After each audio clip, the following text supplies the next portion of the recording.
Checking the mic. Mic check. Checking the audio. Well, today's episode is... Oh, I'm plugged into the wrong thing. That's why we test. Is going to be Oh, it's loud as fuck. Okay. very interesting and quite lengthy. So, ladies and gentlemen, grab your seatbelts. That looks good. That looks good. Okay. So in this video, I want to talk about 8 Can't Wait and this guy, officer401's perspective on it. I've never seen a police officer talk about it. There's a bunch of different initiatives. 8cantwait.org. So just to so everyone's clear, 8 Can't Wait is a campaign to bring immediate change to police departments. There are 8 policies that are suggestions that should be able to be implemented pretty quickly. You don't need legislation. Like, these departments can really just put this stuff into play without much effort. I mean, you probably have to go to the police guild or the police union or whatever, but yeah, they have a bunch of data basically that indicate, again, the point of these policies is to reduce police violence. That's the point. There's no other point other than that. They've got data that shows that if they put these in, seems to correlate directly to reductions in police violence. So that's the goal. I'm not going to tell you what they are. I mean, you can read them here, but we're going to go over them with this guy's video, and I'm just going to see what he says. I'm mostly going in blind here. I've seen him. I've watched a little bit of it, but this guy's my new daddy. I think he seems to be the best at, like, just kind of explaining his thought process, even though I think it's woefully inadequate. Maybe we'll get to Donut Operator at some point. So let's talk about it. Today's episode is going to be very interesting and quite lengthy. So, ladies and gentlemen, this is only a 9.5-minute video. I feel like this guy really missed an opportunity to get the 10-minute YouTube, because that's the key. That's the magic number. Every 10 minutes you can insert another ad into your YouTube channel. So, dude, he should have just rambled for like another 20 seconds. grab your seatbelt. Also, man, if he thinks 9 minutes is long, he has not seen the videos I put out.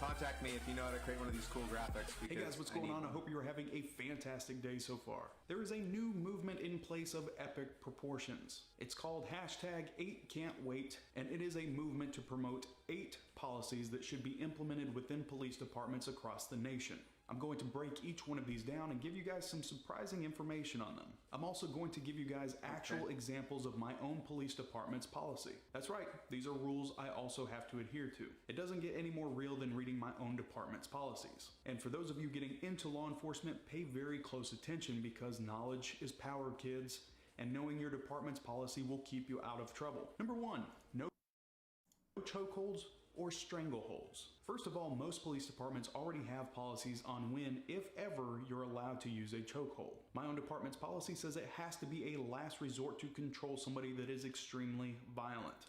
So, this statement of the idea that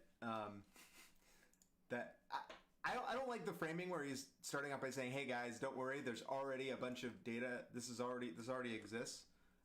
I think what he means by most departments is some departments.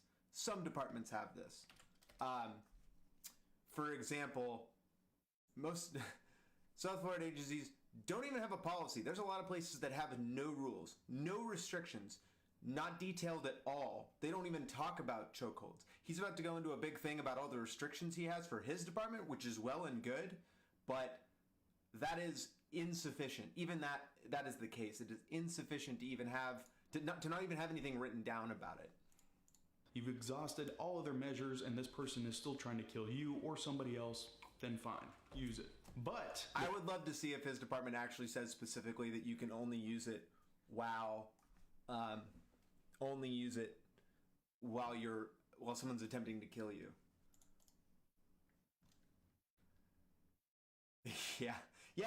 Exactly. He gets to define. Well, There is a list of criteria that must be met aside from that. First of all, the technique you use has to be approved.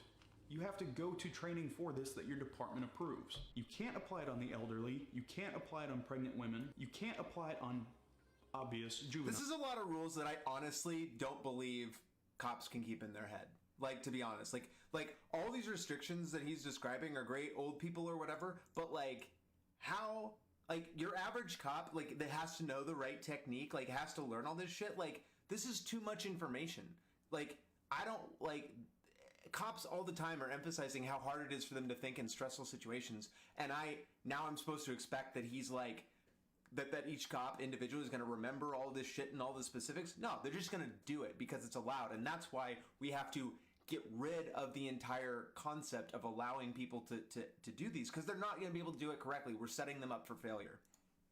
Because, some of them look 32. You can't apply it on anybody with a mental disability like Down syndrome, and you also cannot apply it to anybody with an obvious neck deformity. The policy further... Yeah, exactly. All this shit where we're allowing the officer to use their judgment to determine who is elderly, who is not a juvenile, who has a mental disability. Like, these are not always things that are very clear. And again, if they fuck up, is there going to actually be any accountability to it? No, I'm sure they're just going to make up something, or we're going to use the same standard of, well, I mean, I guess it's possible he did believe this. States that anybody that's put in a chokehold has to receive medical attention immediately, whether or not they went unconscious. You have to notify the jail staff if a chokehold's been applied. You have to notify a supervisor. Finally, the use or even the attempt of using a chokehold has to be well documented by the officer. The issue is that a lot of officers are applying chokeholds when they aren't trained to do so, and they don't understand how they work, and why are they doing it then? If they're not trained to do it, why are they doing it? Somebody trained them to do it. Someone gave them the tool. Unless is every cop an MMA officer, like an MMA fighter coming in and they're already like pre-trained with Krav Maga? No, they're learning this somewhere from the people around them, and then they're deploying it incorrectly and they're hurting people. And they're holding on too long. And yes, that is dangerous. But getting rid of chokeholds altogether and not using them in fear of getting in trouble is not very suitable when you're on the side of the road fighting for your life and somebody's trying to grab your gun. Okay. The framing is just so dishonest. We've seen a million times, like, there's videos and videos and videos out there of people applying these chokehold techniques in absolutely not life-threatening scenarios. Again, George Floyd was in fucking handcuffs with his hand behind his back while it was applied for minutes. Yeah, there's just no reason. Like, again, I wish he would try to explain why the chokehold is required. It's simply assumed that it is, because there are situations where it is the only option is to choke somebody out. Like, you're going to be on the side, like he's describing this, like rolling on the side of the road, like you're fighting with somebody who's grabbing your gun. Like, this is fucking fantasy. I mean, I'm sure this has happened sometimes, somewhere, but like, holy shit, man, this is not how it's being deployed, which is why they can't use the tool. Figure something else out. Moving on to number 2, requirement of de-escalation. Folks, this is already in play for most police departments. In Georgia, we are literally required every single year, in order to maintain our certification through the state of Georgia, to attend de-escalation courses. And again, this is another situation where he's going to say, this is already in most places. Let's check that. So he said he's in Georgia. Let's find a Georgia here. Atlanta. Atlanta's a pretty big city, right? Requires de-escalation. Nope. Actually, doesn't do most of this shit. Has a use of force and bans chokeholds. Okay, let's check some other ones. I don't know. Where else? Let's check a big one. Seattle. And I know the answer to this. Seattle does require de-escalated training. A large city. Let's check Chicago. Chicago, a place with insane amounts of police violence. Oh, cool. It does have it, right? What about Tucson? Cool. We've got some great ones here. So that's the big ones. Let's go to Tampa. Let's go to Florida. Nope. What about Toledo, Ohio? Nope. What about, I don't know. What's good? Wisconsin. Does Wisconsin? Oh shit, Madison, Wisconsin. That's cool. So what you're gonna find is that there is very inconsistent. I think it seems like, again, larger forces that are under higher levels of scrutiny, require it, quote unquote. But this is not in the majority of places. If it is, this is an unproven claim. Here is the list of required categories in Georgia, and you have to have so many hours per year. You don't maintain. Hold on. So, firearms, deadly force, community policing, de-escalation. So, I feel like in this spreadsheet right here is where the number of hours would be the requirements. What do you think the ratio of hours is here? Do you think it's 25% each? Because it's absolutely not. It's probably 800 hours of firearms training and 3 hours of de-escalation training. Because that's what I've seen in other places. I'm not going to pull it up now, but I have seen these numbers broken out in a variety of locations, and de-escalation training is, it's just like a small sidebar.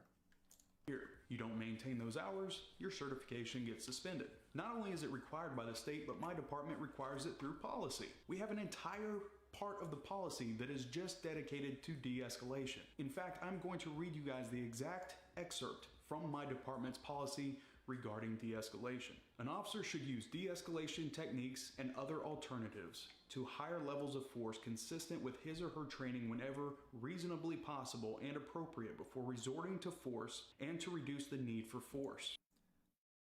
The weasel words. The weasel words is where I always see problems. An officer should, not must. If you change this framing, an officer must use de-escalation techniques. You end up with something that actually has far more teeth. Whenever reasonably possible, this nuance is where the actual pragmatics of this just fall away every single time.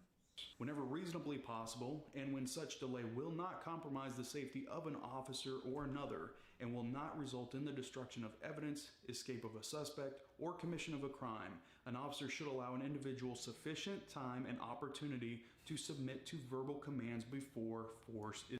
What do you think that destruction of evidence is probably usually going to be? It's probably usually going to be drugs, right? Paraphernalia. So you have to de-escalate unless they're trying to flush their drugs down the toilet, then you can go do whatever. It's a lot of asterisks. Is used. It doesn't get any more black and white than that to me. And departments that don't have some sort of a de-escalation policy should. Number 3. Oh, we missed it though. He recommends it. Cool. So he gives that whole spiel. He recommends it. Great. I'm with you. High five. It should be greater than that though. Requiring a warning before shooting. I can tell you guys right off the bat, that is not going to happen every single time. Why not? Because of this.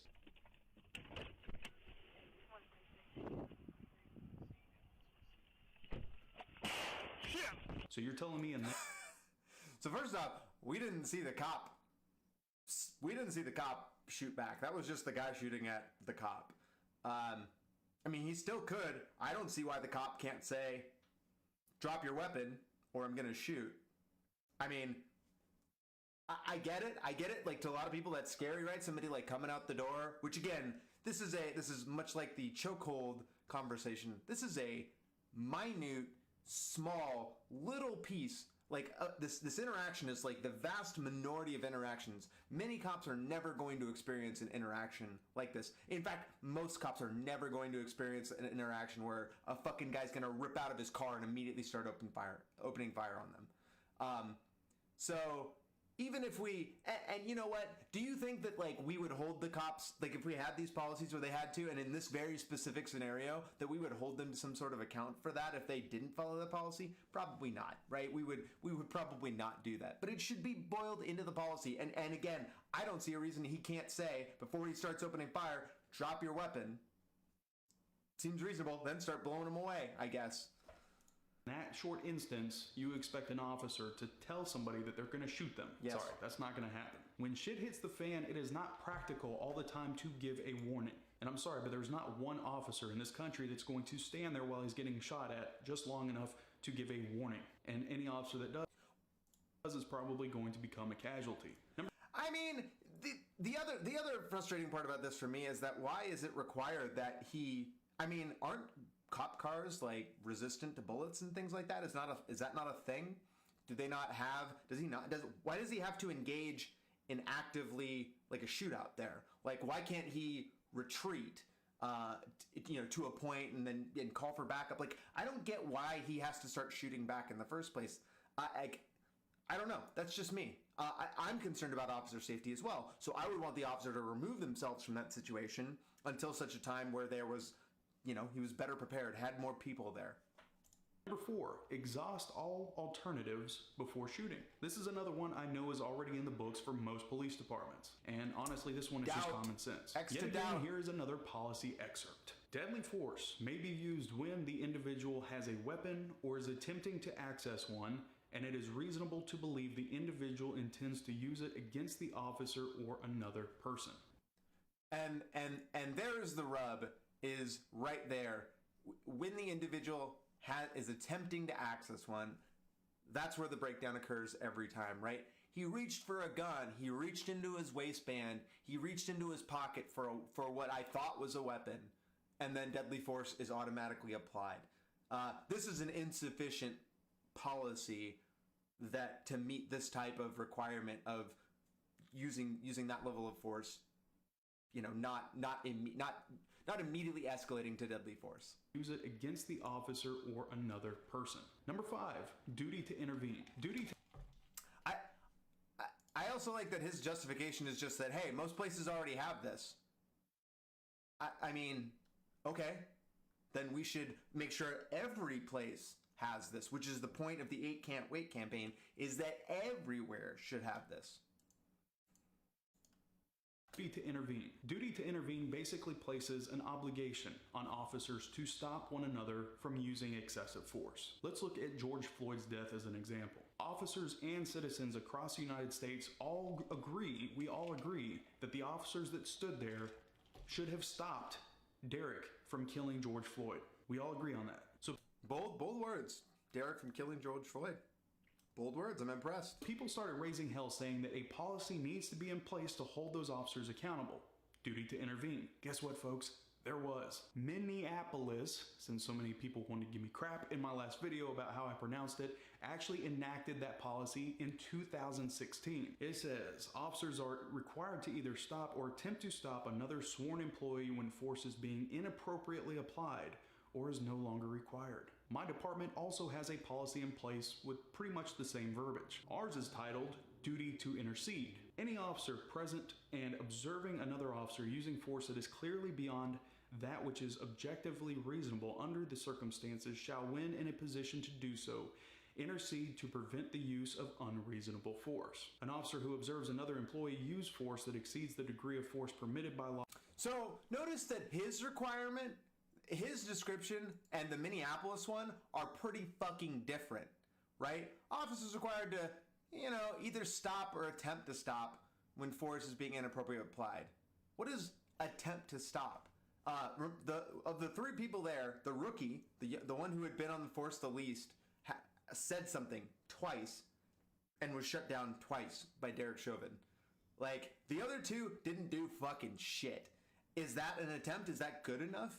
None of this is an incomplete definition of having that, which is why we should be building better standards for that. This is better. The one that he's talking about that his department does is way better because it's basically, see all these extra restrictions and details. An officer observes another employee use force that exceeds the degree of force permitted by law shall report. That's another big one, is that which the Minneapolis one misses, is that in his, other officers are responsible for reporting inappropriate shit up to the top. So if they don't, it's fucking collusion and they can be held accountable to that. Circumstances shall, when in a position to do so, intercede to prevent the use of unreasonable force. An officer who observes another employee use force that exceeds the degree of force permitted by law shall promptly report these observations to a supervisor. Number 6, we should ban shooting at moving vehicles. Okay, you guys are gonna laugh at this one. Literally, the first words of our policy in regards to shooting at moving vehicles is, shots fired at or from a moving vehicle are rarely effective. This isn't the Wild West. You know, we're not in a movie. Anyway, moving on. The rest of this. Remember, so this, remember the Florida fucking shootout? Florida UPS truck hijack? This shit? This is where they fucking just blew away. They killed this innocent fucking man in here while it was driving down the shit? Yeah. That's why we don't allow that. It's fucking stupid. It seems like he doesn't. Also, it's ineffective. And yeah, you're totally right. If they report, they get ostracized. But you know what? You're at least building accountability, right? If you don't report it, then we can hold you accountable. And eventually, everybody's going to get that either they report it or their fucking job's on the line. I mean, it's not going to be perfect. We're still probably going to have evidence, like clear evidence that they saw it, observed it, and didn't report it. But it's a step in the right direction. This policy says officers must carefully consider the likelihood that missed shots may endanger bystanders, motorists, or other officers in the vicinity before determining whether shooting at or from a moving vehicle is objectively reasonable under the totality of circumstances. Officers should avoid placing themselves in the path of a moving vehicle to avoid possibility of having to discharge their firearm at such vehicle if possible. Officers should move out of the path of an approaching vehicle instead of discharging their firearm at the vehicle or any of its occupants if possible. What's interesting about this policy is that it very clearly says, don't jump out in front of a moving car just to give yourself a reason to shoot. Number 7. I mean, that's one reason, but notice too that although he brings that out, at no point does his policy say don't do it. It just is trying to suggest, it's trying to convince cops that they shouldn't do this thing and that they don't need to, and it doesn't work very well. It doesn't say don't do it at any point though. He could still fucking do it and justify it. 7. The requirement of a use of force continuum. This one has to be the dumbest I have seen on this list so far. I don't know of any department nationwide that does not have some sort of force model that officers have to abide by. Now pay attention because this part is important. What this group is doing by trying to push this initiative is they are going back in time. The use of force continuum is actually severely outdated, and a lot of departments are moving away from it. Use of force continuums were actually developed decades ago, before the courts really issued guidance on use of force. It's a very two-dimensional model that's flawed. Most police departments are moving away from the use of force. Why is it flawed? Why? Continuum, and they are adopting the objective reasonableness standard. Oh my god, I'm so triggered. I'm so fucking triggered. So, okay, I'm gonna let him finish. It's a very two-dimensional model that's flawed. Most police departments are moving away from the use of force continuum, and they are adopting the objective reasonableness standard. Now, what is objective reasonableness? Go study Graham versus Connor. It is a 1989 case that I guarantee you will be on one of your academy tests. In Graham versus Connor, the Supreme Court ruled that the force used by police must be objectively reasonable, that an officer's actions were reasonable given the circumstances. Bam, more knowledge. Last but not least. Exactly. That's terrible. It's fucking terrible. Objective reasonableness is not a thing. It isn't a thing. We know what objective reasonableness is. Objective reasonableness is whatever the cop said is it. That's what we're gonna believe. Every aspect of it. We're gonna break it down to the smallest possible window and say, is it possible in any way that any person ever would possibly think that they're in any type of danger? Boom! Deadly force is justified. All force is justified. That is why these older standards of the use of force continuum is important, is because we acknowledge that different aspects of policing at each step, from an officer walking onto the scene all the way up into fucking shooting someone, these are distinct components that apply different types of force to people and influence people around them. Physical appearance. That's the first one, is an officer just shows up on scene. Sup guys, how you doing? Level 2, clear and deliberate, giving verbal commands. I need you to drop the weapon. I need you to do this. I need you to do that. Level 3, it's when you're using less than lethal shit. Like, it's important that we make sure that officers are going through this continuum. That's the point, is to get them to start low and go high. With the Graham v. Connor standard, which is what, of course, cops want to move to. They, of course, want to have a less restrictive concept. They want to not be able to, they want to just immediately be able to escalate right to deadly force if they ever feel like it's necessary. Yeah, this is like super, super important. yeah, we need to stop all these places from getting away from these use of force continuums. They're super important. Goes back to community policing. Hey. Last but not least, require comprehensive reporting. This is another dumb one that should be common sense. When anyone ever asks you what cops are, the only correct answer really is fact finders. That's it. It doesn't sound so glamorous after all, does it? Our job is to find facts about a case, and then you present them to a court of law. I mean, this is what we all know about cops. When we think of a cop, we think of a guy in front of a judge just calmly laying out the facts of a case, maybe like a murder or something like that. That is the first thing we all think of, right? We're not judges, juries, or otherwise. From day one, you are taught how important it is to be as descriptive as possible in your report writing. Unfortunately, that can mean hours in front of a computer typing, but you know what? Welcome to police work. It's not what you see on TV. Being smart and keeping the events that you have responded to well documented will save your butt in every aspect. And don't ever stretch the truth to try to get a conviction in court. Didn't he say at the beginning of this that this is stupid because it's common sense? And yet, how many of these things is he describing about accurately reporting, not lying on your report to fucking get a conviction? How many of these things are like, do we see problems with all the fucking time? The moment you are found on stand lying about a case, I guarantee you, especially these days, your career is done. Absolutely not. Abso-fucking-lutely not. How many times have we seen a cop lie about shit and get away with it? Every time. Every one of these use of force. That's why we can't convict anybody. It's because they can just lie. We just take their fucking word for it every time. Whatever they wrote in that report, that's what they get. It's common sense. Whether or not we get a conviction does not matter. What matters is that you do your job appropriately, correctly, and professionally. But most importantly, honestly. That's the game, folks. That's again, the writing the report aspect is just like what we see all the time is what we actually see is a bunch of shit happens, and then the report is the reverse justification for whatever they chose to do in the moment. You know, trying to like dot all the I's, cross all the T's. It's also why if you ever interact with a fucking cop, you should do the same shit. You should write everything down in a fucking memo. You should take your own fucking notes, man. Like, because you're gonna need to recall that shit, and our memory of moments, especially traumatic moments, and some weird shit happens, is not great. So, yeah. I don't know. I'm sure it's a thin blue line hat. I'm sure like right on the back of that is like a thin blue line flag. That is the truth about police work. And as far as these 8 policies that are wanting to be implemented, most of them, as you guys can see, and I've showed you real live examples, most of them already are. It's the few bad apples that aren't adhering. Drinking game, few bad apples. Where do I fucking hit the square? Fucking bingo. Holy shit. These cops, this is on June 8th.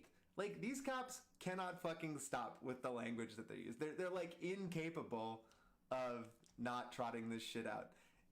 That's cool, man. It's cool that some places have these. But as we know, again, when we go here and look, we can see every one of these fucking departments, nearly every one of them is not using all of these 8 can't wait. That's the point. The point is to get all of them to do all of it. And this is independent from other movements like defund the police. We can do that too, but these are things that we can put in place right now. That's the goal. That's the fucking point. Glendale, Arizona. I mean, a lot of these places are doing almost none of this shit. Ban shooting from moving vehicles. Again, the language is very clear, and he's kind of misrepresenting departments that have insufficient policies and saying that they are sufficient, which they're absolutely not. Again, sometimes people in law enforcement can't even envision a world where there are more restrictions or that we're doing, like, it's hard for them to even envision the actual definitions that are trying to be implemented here, which again, you can look and click on here, you can see the specifics that they're talking about. To them that are making people want them, but they're already in place. Anyway, guys, that is it. He does have a thin blue line shirt on, though. It's the few bad apples that aren't adhering to them that are making people want them. You can see it right there. You can see it right fucking there. And yeah, that's totally fine. If we Yes, the point of the policies is to ensure that the worst, shittiest people you have on your force are utilizing a standardized method, a standardized process that we can hold them accountable to. That's exactly the reason. That is why we need these, not the reverse. But they're already in place. Anyway, guys, that is it for today. Thank you so much for joining me. I hope you enjoyed the video. Does he have any like details down here? I've never looked. Oh my god, I should go to his fucking Discord. Hold on. Okay. Hold on. I gotta look at this. Don't switch. Okay, let's just take a look here.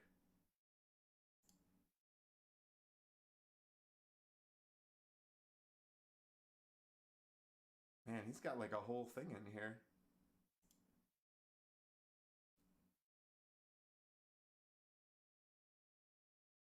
Oh man, there's like furry shit. This is actually, I'm realizing how dangerous it is to start looking through a random Discord in my fucking shit. It's probably, oh look, he's in here too. Oh man, I could message this guy. Maybe. How sick would it be to have a conversation with this guy about this shit, to try to have like a back and forth? That'd be fucking sick. Yeah. So I'm not super surprised that a cop thinks that these policies are mostly in place and mostly unnecessary. Both of those things are very inaccurate, as I've shown here. If you're not familiar with the 8, again, all of this shit is backed by data. All of this shit is backed by data. You can come here, you can take a look at it. Look, they have use of force policy language directly from the Campaign Zero. Man, I wonder if he's ever done a thing on Campaign Zero. I don't know. Maybe he wouldn't. Maybe he wouldn't do that. He seems like a reasonable person in conversation, but who knows? Man, that'd be so great. I wonder if he ever. Hold on. Let's just take a quick look at his shit and see if he ever does any type of like debates. I've looked at it. I like his videos the most because they're pretty consistent. He shows a lot. I don't know. I feel like I could mine this forever, for literally forever. But I probably am gonna search through here and find some other interesting ones where he's talking about other policy shit. Stop calling the police for these 5 things. Hey, I'm into that. I don't know. It's interesting to see. Okay, I think that's all I had for today. Let me just check my notes. I have never. I mean, in reality, most of my interactions talking to cops. Yeah, you're right. They're pretty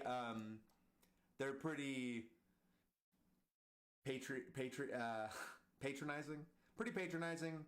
Pretty daddy knows best. Pretty. You don't know how it works. You don't understand what it's really like. Oh, hold on. That's what I was gonna do. Sorry, I was gonna look at the comments. Let's go check the comments and see what people said. Think yelling shit is sufficient warning before turning fire. Made fun of the length. Cool. Never looked into police work at all. Most of these are already in place. Okay. If they probably just watched the movies and said, yes, this is what police actually do. What police actually do in the movies is less bad. We actually valorize our fucking cops in movies compared to what they actually do on the fucking streets.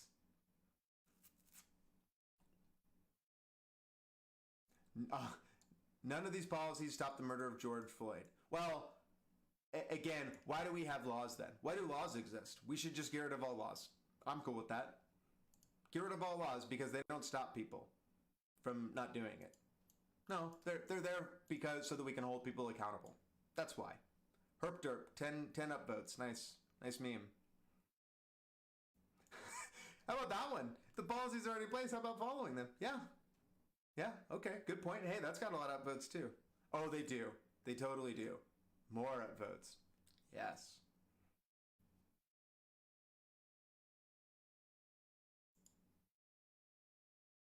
Proves of it. Who's Simon Phoenix? I don't know who this person is. Oh. from Demolition Man. The documentary. That is actually a great movie.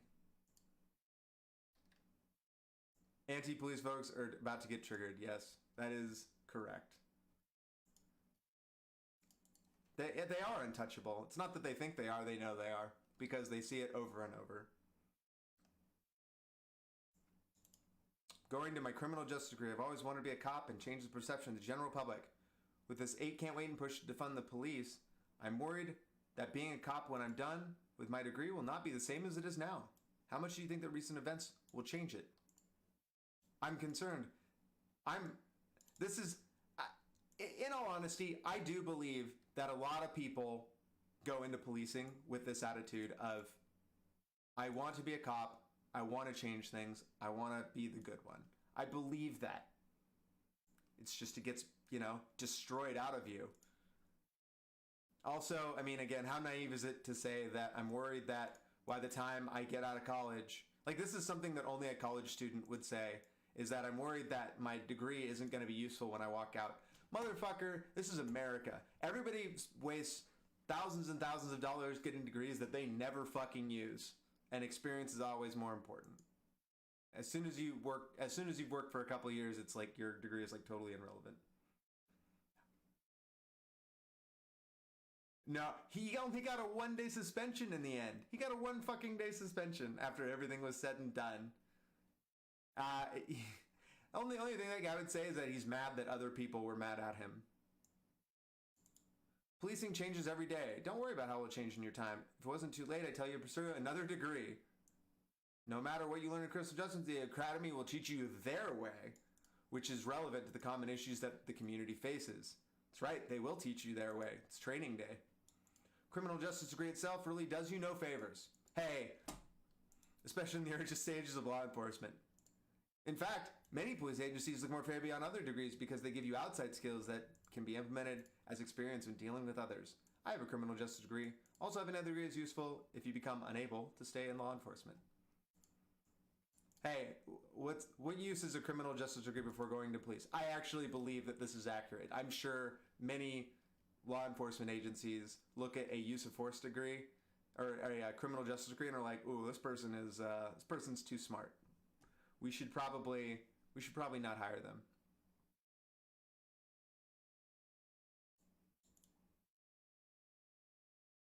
There will always be crime, ultimate job security. Oof.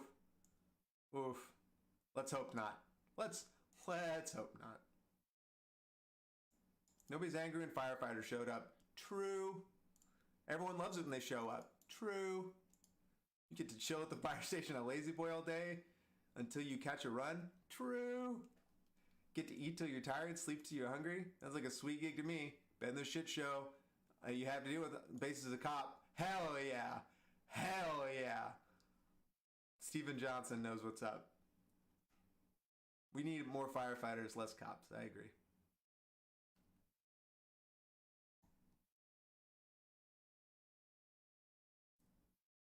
Yeah, they'd have to understand. Is a criminal justice degree? I guess that's a law degree. That's not an arts degree, right? I'm still going through with it. Don't worry about it. I've wanted to be a cop since I was 3, and I'm not stepping on my dream because of some protests. Hell, I'm not even going to pay attention to them. Wrong! Firefighter organization has continual equipment maintenance, chores, training classes that fill the firefighting hours, except during night hours. That's not true. I know multiple firefighters. They don't do shit. It's a lot of jerking off. Not literally, but figuratively. Unless the world becomes a utopia and everyone is nice to each other out of nowhere, stealing, rape, murder, etc., there will always be a need for a police force. Sure, some may go private, but liberals will argue everyone should have police services leading to, wait for it, a police department funded by taxpayers. No, not really. I'll probably do a video on the defund the police concept, but this is very much a misunderstanding. Less training and funding means they make more incidents and mistakes. Oh boy. Yes! Or it means the police departments can no longer afford all their military equipment, tear gas, and rubber bullets. Yes! Yes, Nick T. Giving the PD more money to train wouldn't be very motivating for change. I guarantee you, though, if a bad cop will cost you department funding, you'll hire more carefully, prioritize fair treatment, not hire cops from other departments, and not overlook excessive force claims. Oh, dude, my dog just farted and it smells like shit. Oh, it's bad.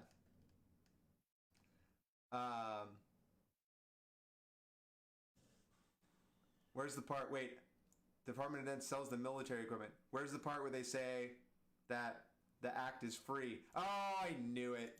I knew it. So this is the counter. In case you don't know this bullshit where they're very cheap, right? Or that they get it for free. They don't.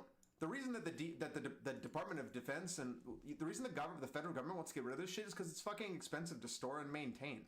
Like, they don't want to pay money to keep it up, so they're just offloading it to fucking law enforcement departments. It's also not free to train people to use that shit. It's not free to operate. So this is a brainlit fucking take right there. And again, defunding doesn't need to mean less training or cutting of essential equipment.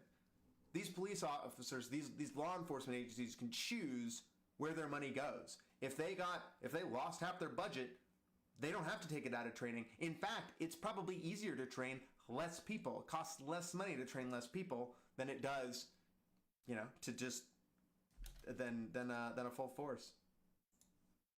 Yeah, a lot of that shit. Also, why the fuck do you need an IED proof fucking transport? Are you fucking kidding me?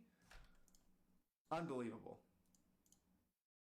No, none of these people are dealing with IEDs. In Seattle, IED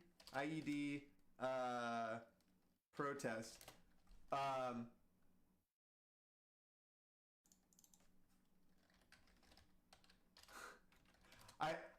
It's funny as shit. Improvised explosives. So, fucking, god damn it. Where's the photo of it?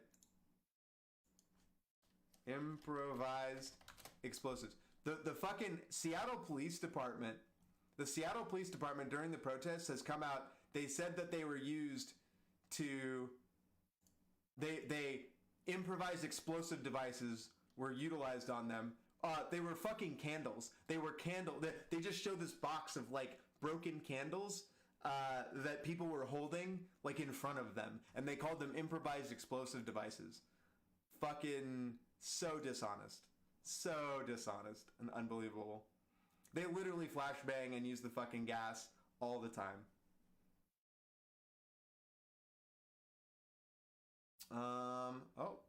Maybe he does do debates. Is there anything else interesting here? Probably not. Channel is vital. Fortunately, a lot of cops don't abide by them. Yep. And they cover it up. Yep. No like there. Oh, no like there. No, they doesn't agree with that.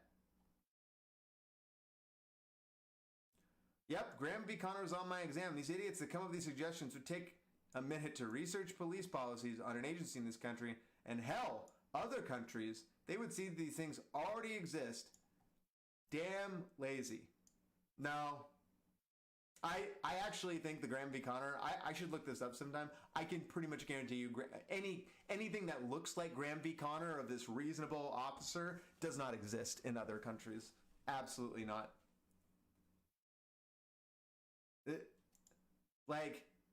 What does this mean? It was on my exam. What is Graham v. Connor? That's on your exam, and this is proof that there's no need for a use of force continuum? Terrible. Absolutely terrible. Pity the union supports them to the point. They don't follow their own rules. Yeah. It's unfortunate. It's unfortunate. Lack of education. I blame public education systems. All right, I'm closing it out. I'm gonna try to do more of this. A little bit. My wife isn't around as much. She hates when I stream, which is why I don't stream, because I've been working from home more and she's had more time off due to the COVID shit. But we're gonna try to do more. I'm gonna make this Officer 401 guy my best friend. If you know of any other people like this guy that we can kind of rotate it around in format, link it to me, comment, whatever, because I would love to see other versions. This guy just kind of has the most concise ones that I feel like are easy to, they're short and you can kind of look through and break down pretty quickly. So thanks for checking it out. Look forward to more. Peace.